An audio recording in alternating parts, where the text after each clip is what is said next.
Alright, so I think the Bible is false for a multitude of reasons, but I'll start from the very beginning and we'll work our way down. So the first reason I think the Bible is false is because almost immediately in the beginning of the Bible, God lies. How does he lie? Well, he says to Adam, on the day you'll eat from the tree of knowledge, you will certainly die. This is false. Adam eats from the tree of knowledge and he doesn't die. So God uttered a proposition that was false. Now God is all-knowing, so he knew the proposition was false and yet he stated it. Now stating a proposition as true while you know it to be false, that's what we call lying typically. So God lies. Now, you could potentially say, as a defense of God lying, you could say, no, he didn't lie, because while he may have said, you will certainly die, he didn't mean that, he meant something else, and the thing he meant was eventually fulfilled, so God uttered a proposition, and what he meant when he uttered the proposition was actually true. So, here's the problem with that defense. The first problem with this defense is that God said Adam will die, so he probably means that. We should take what God says at face value. The second problem is that if you're going to reinterpret God, it's not at all clear how you're going to do that. Who decides what God means? If God could say one thing, but means something drastically different, how are we ever going to confidently say that God is commanding us to do something, or that God's will is one particular way? The third problem with this defense is that even if it's true that God meant something else from what he said, and even if it's true that we have an accurate and reliable way of interpreting what God means, we still have a third problem, and that is God is not omnipotent. He's not all-powerful. Why is he not all-powerful? Well, because if he says one thing, but he means something else, he's a suboptimal communicator. Becoming mortal and dying are two different things. We have different words to describe them. So using one word while meaning the other is suboptimal communication.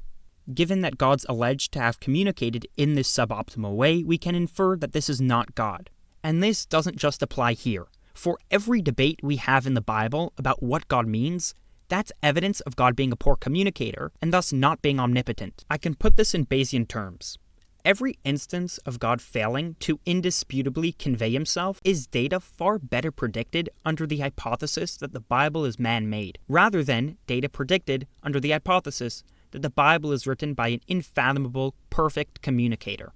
Therefore, every debate in the Bible about what God means is evidence that the Bible is man-made. So that's my first criticism of the Bible. That's my first reason I think the Bible's false. The first reason I think the Bible is false is because either God's a liar or he's a poor communicator. The second reason I think the Bible is false is because of the way God acts. I'm going to use an argument from analogy to convey the difficulty I see with God's behavior. So the analogy is, somebody claims to have a holy book that is written by a triomni God, and almost immediately within this book, the triomni God is depicted creating a bunch of conscious agents and then torturing them for his own amusement. In this analogy, it would be rightful to claim that the actions depicted of this triomni God are evidence against that God being triomni. This is significant because it demonstrates that in principle, we are equipped to make judgments about what a triomni God would and would not do. So given this, I'm going to argue that the punishment God deals out to Adam and Eve because they ate from the tree of knowledge is analogous to God's unwarranted torturing of conscious agents.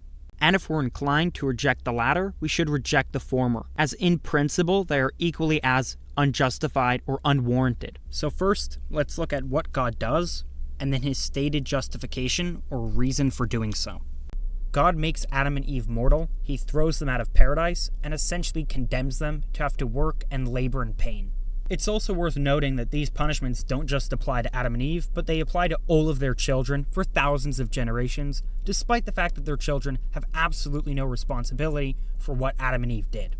And God's stated reason or justification for this punishment is that Adam and Eve disobeyed him. I'm going to provide 3 primary reasons for why God's actions here are unwarranted. Although I could provide far more than 3, I'm not going to. I think that's far too tedious and unnecessary. It's just worth noting that what God is doing here is so profoundly unjustified that there's far more than 3 issues I take here with what he's doing.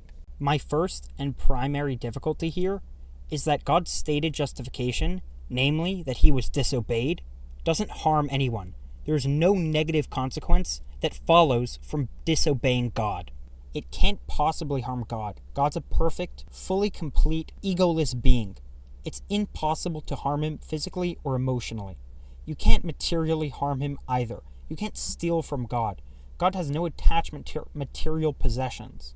Given that God's reason for inflicting these punishments on Adam and Eve is a reason wherein nobody or nothing gets harmed or lost, it becomes inconceivable then to imagine that these punishments are warranted. In the case of law, for example, or in a courthouse, when do we ever punish somebody when there's absolutely no victim or harm or loss given the actions of the criminal? If God is prompted to inflict such extreme punishment in a case where there's a completely victimless action, it then becomes inconceivable how this is any different than the case wherein God creates agents just to torture them, as both cases are equally bereft of good reason for an all-loving, empathetic God to intentionally seek out harm on other agents. My second problem with what God's doing here is that even if we were to grant that a genuine transgression or immorality has occurred here, this would still not make sense of how an omnibenevolent, all-loving, perfectly understanding, and infinitely empathetic deity could justifiably impose punitive measures on other beings. Here's another argument from analogy.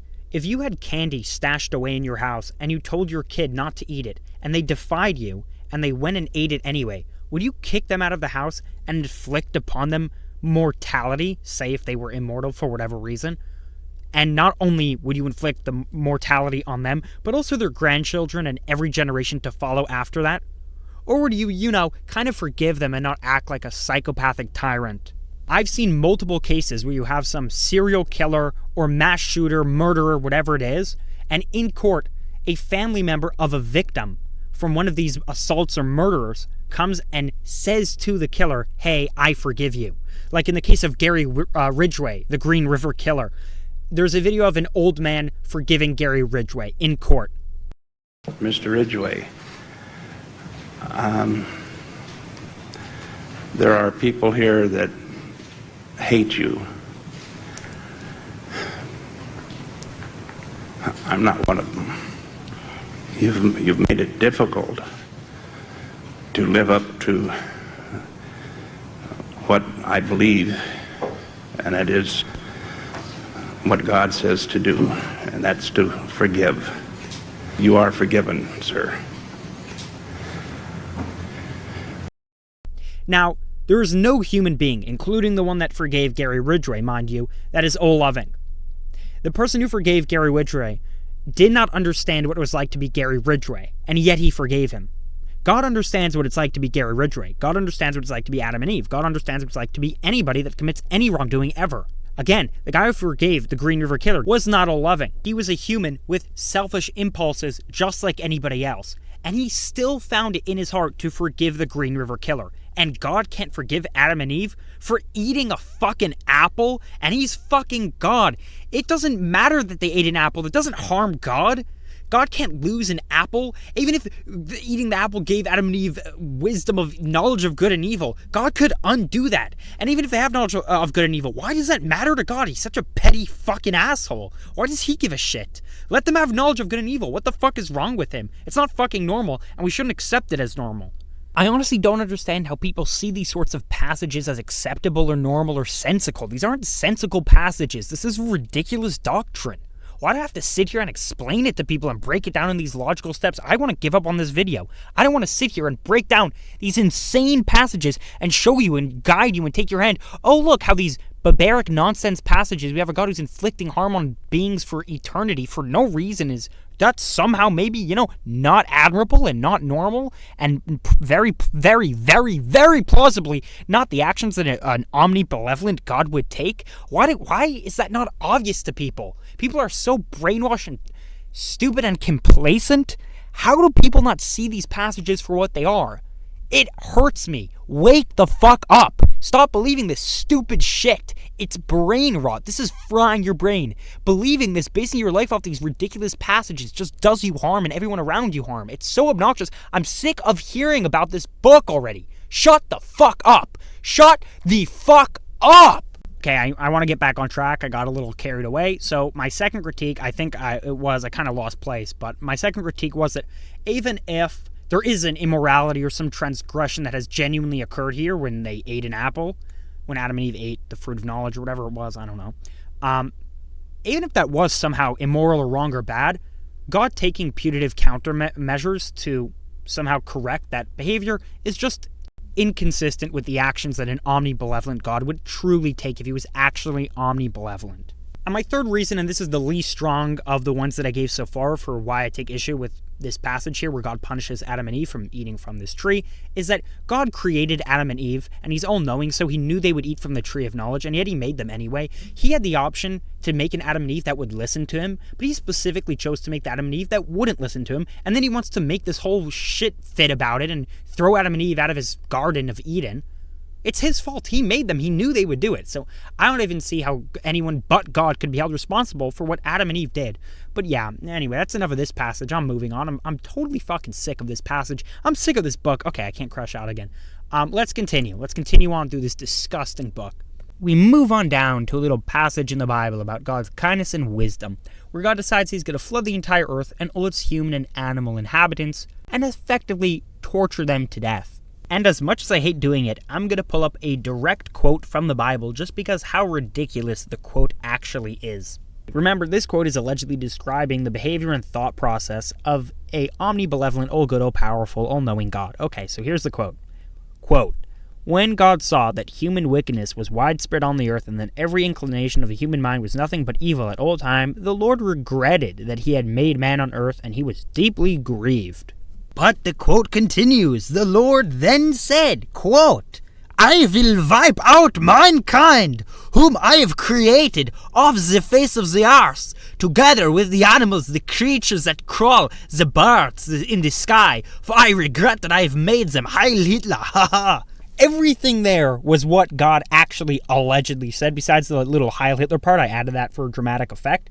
But I think the Heil Hitler part captures the spirit, and for all practical purposes, therefore, should be actually included. I think it very well captures the biblical spirit that God was feeling when he made that decision to wipe out everything, all of mankind. I am God, the God of the Bible, and I will wipe everything out because I regret that I have made this disgusting mankind. They are inferior to what I can actually create, so I will wipe them out. Besides, for Noah, I will make him a great ark, and the ark will float for 1,000 years, and it will rain for 1,000 days.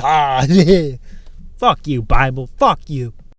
Now, to actually be serious for a little bit here, so there are 3 problems with God having felt grief and regret. So I'll quickly list them here. They're pretty intuitively obvious, so I don't think it's necessary for me to do this, but for the slow people that still believe in this little struggles that God was feeling here, I'm going to list them out anyway if it isn't obvious for you. So, first of all, to regret an action is to fail to have foreseen an outcome, but God's all-knowing, so that doesn't make sense. Second problem, how can God regret when he can simply prevent or change the outcome? Right, so for example, let's say he doesn't like that all humankind is evil, because if they're evil, well, that makes him sad. So he could just prevent the outcome. He could just make himself not sad. After all, he's all-powerful. He could bar the outcome from affecting him negatively.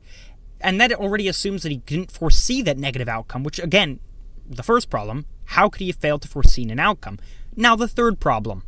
To grieve is to have been made to feel a negative emotion, pain, right? But an all-powerful being cannot be made to feel hurt. That doesn't make any sense. But these 3 difficulties just have to do with the Bible describing God as having felt regret or remorse. But there are 6 difficulties with God doing his little solution, his little final solution where he drowns everyone and everything. Yeah, there are 6 problems with that, and there are probably way more, but I only have the patience to lay out 6 here, so let's get into it. The first is that God made everyone, and he made them wicked, so he's responsible. The second is that even if the adults are responsible for some reason, the kids and babies are not. Now, third, even if the kids and babies are responsible somehow, the animals are not. Fourth, even if absolutely everything is responsible, killing them is not the solution. That's not what an all-merciful God would do. Fifth problem, even if God somehow needs to do something, he needs to get involved here, he should just make them less evil as opposed to killing them. That's a far better solution. Problem number 6, even if he needs to killing them by doing some instantaneous Smiting, some instantaneous smiting, is far more merciful than drowning them. Drowning constitutes being tortured to death. And remember that there are kids, babies, presumably innocent people, and then also animals as well that get drowned to death. In summary of these problems, I'm just going to say it's hard to see how everyone here is responsible, and that even if they are responsible, it's very hard to see how the solution is to torture them to death. And here's a response that I'm anticipating someone's going to make to what I'm saying. And don't make this response, it sucks. So the response that sucks is, oh, these people are responsible here because they have free will. So that's a horrible response for 4 reasons. The first is that babies, kids, and animals were killed. Babies, kids, and animals aren't responsible for their actions even if they have free will, because they're not sentient enough to make meaningful decisions. So drowning them to death, torturing them to death, is not justified by them having free will. And how can animals have free will? That doesn't even make sense. How a cow doesn't have free will? A cow's an idiot. I've seen cows. I went to a farm before and I had to herd cows. They're fucking stupid as fuck. They don't know what they're doing. They're all they don't know what the fuck is going on. They just eat grass and shit the whole day. They don't know jack shit. So drowning them to death, again, not a good solution, and it's not justified by cows having free will, whatever that would mean. So that's the first problem with this free will response. The second problem with this free will response is that if you have free will, doesn't that include the ability to change, right? So if everyone has the ability to change, why is God killing them? And if you respond, oh, because God knows they won't change, well, that sucks as a response too, because if God knows they won't change, why'd he create them? Didn't he know they'd end up behaving the way they did? And also, if God's foreknowledge of what you're going to do makes it no longer meaningful for God to wait around for you to fucking do it, why does he make us and give us free will to begin with? What's the whole point in that if he knows what's going to happen? So that just sucks as a response. Third problem with this free will shebang nonsense. If these human beings have free will, doesn't that mean they're in control of some set of outcomes? And if they're in control, by definition, then God is not, making God not all-powerful. So that's a little bit of a little problem you got going on there. Who's really in control here? If you take away the control from the humans, no free will. If you give it to them, God is sitting cucked in the corner, absent his power, and God loves his power, especially the God of the Bible. He's a real power-craving maniac, so that's a little inconsistent, don't you think? Fourth problem, even if you have free will, God's fully capable of putting any safeguards he wants on potential outcomes of freely willed actions without limiting free will, while preventing negative outcomes and thus preventing the need to fucking kill everyone, right? Yeah. This is problematic. The free will response to God drowning the whole world sucks. God sucks, at least the God of the Bible sucks. This whole book sucks. Throw it the fuck out. I hope this video annihilated the need for the Bible in your life. Nietzsche said that God has been killed, blah, blah, blah. But I say, the Bible has been killed. Anyway, all seriousness, I just had to read. I just had to fucking read the Bible on a fucking Sunday. I'm an atheist, and I just had to read the fucking Bible on a Sunday. If that doesn't warrant your liking and subscription to this channel, I don't know what will. Anyway, sign out. Thanks for watching. Peace out.